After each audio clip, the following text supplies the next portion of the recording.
에도 막부의 성을 경비하는 닌자 부대 어정번중의 대장이다. 상당히 젊은 나이에도 불구하고 어정번중의 부하들에게 존경과 신뢰를 한몸에 받는 적합한 카리스마를 지니고 있다. 무예 실력도 작중에서 톱 클래스에 들 만큼 출중하다. 막부가 유신 세력과의 대립을 포기하고 대정봉황으로 사실상 항복을 결정하자 어정번중도 그 존재의의를 잃게 된다. 막부의 마지막 쇼군인 도쿠가와 요시노부는 전쟁 중 부하들을 포기했고 아오시는 이를 보고 부하를 버린 비겁한 인물이자 전쟁을 피한 겁쟁이로 여긴다. 결국 에도성을 수비하는 어정번중은 전쟁이 나지 않자 격동의 시대임에도 아무것도 할 일 없는 겉절이 신세가 되고 만다. 유신지사나 신선조는 승자로든 패자로든 메이지 유신을 세우는데 나름대로 자기 역할을 맡았는데 어정번중은 아예 관여조차 못했다는 것. 후에 어정번중의 명성을 듣고 정부기관부터 거물급 정치가까지 많은 이들에게 보상과 지위를 줄 테니 함께 해보자는 제안을 받는다. 그만큼 어정번중의 실력과 닌자로서의 정보 수집력만큼은 최고였기 때문이다. 그러나 그건 어정번중이 아닌 시노모리 아오시 하나만을 원하는 것들이었고 아오시는 혼자서 출세하는 게 충성을 다하는 부하들을 배신하는 일이라 여겼기에 일절 응하지 않았다. 메이지 시대가 들어서면서 조직원들은 사회에서 다른 일을 찾았고 그렇게 새로운 삶을 찾은 부하는 떠나도록 내버려 두었다. 결국 싸움 외에는 다른 일을 못하는 어정번중의 일원 4명만이 그 곁에 남았는데 이들은 싸움밖에 몰랐기 때문에 일반 사회와 어울리지 못했던 것이다. 사실상 마지막 남은 어정번중이기에 아오시는 이들 4명을 챙겨줄 궁리를 하게 된다. 교토의 아오이정을 근거지로 하는 교토 어정번중이 있긴 한데 처음부터 정보 수집을 목적으로 한 데다 싸움과는 거리가 먼 여간업으로 전환했기 때문에 남은 4명이 들어갈 자리가 마땅치 않았다. 그렇게 다케다 간류라는 사업가에게 고용된다. 간류가 천하의 쓰레기라는 걸 진작에 알고 있었지만 달리 싸움판을 찾을 수 없게 되자 손을 잡게 된 것이다. 간류가 새로운 아편 제조에 손을 대고 아편 제조법을 아는 메구미를 감시하라는 지시를 받는데 감시망에 탈출한 메구미로 인하여 배시미가 주인공 일행을 처음 만나게 된다. 간류의 부하들 시체가 발견된 강가에서 켄신과 아오시가 처음 만나면서 아오시가 이때 최초로 모습을 드러낸다. 조직원들에게 메구미를 데려오라고 카미야 도장을 기습하지만 털리고 쫓겨나게 된다. 이후 변장술의 달인 한야가 정말 깔끔하게 임무를 완수한다. 빡쳐서 화난 주인공 일행이 쳐들어와 또 털린다.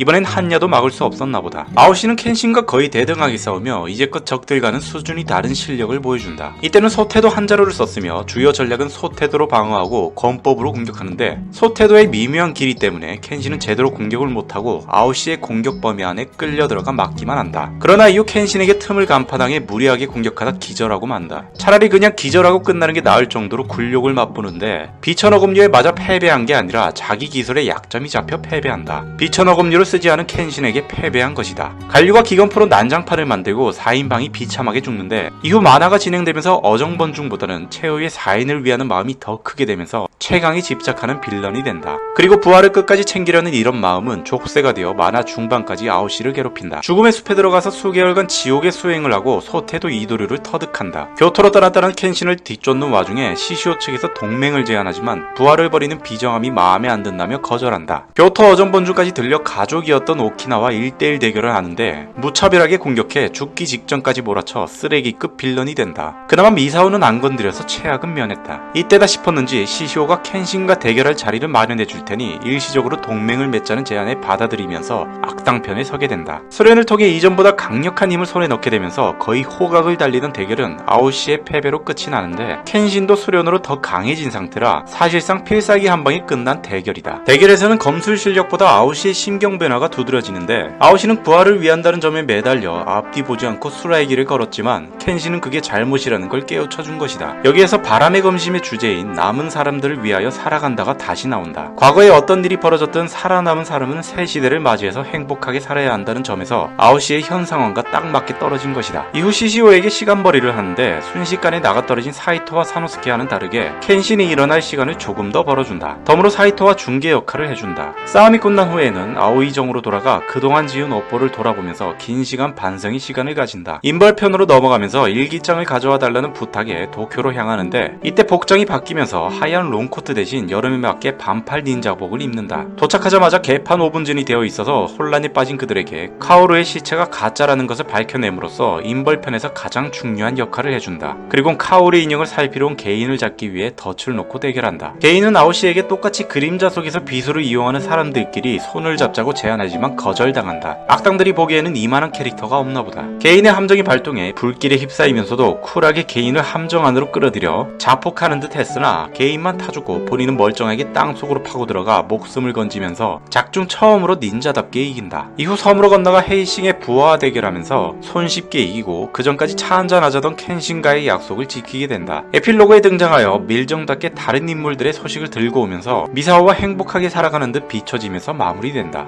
작가 말로는 이전에 이미 정신적으로 한번 무너졌다가 극복한 만큼 켄신이 정신붕괴한 시점에서 가장 움직이기 쉬운 캐릭터였다고 한다. 차 한잔하자는 약속이 계속 미뤄졌던 것은 아오시는 마음을 다잡았지만 켄신은 아직 극복하지 못했던 큰 고비가 남아있어서 미뤄졌다고 한다. 인벌편이 끝난 후에야 약속을 지켰던 것도 그러한 이유라고 한다.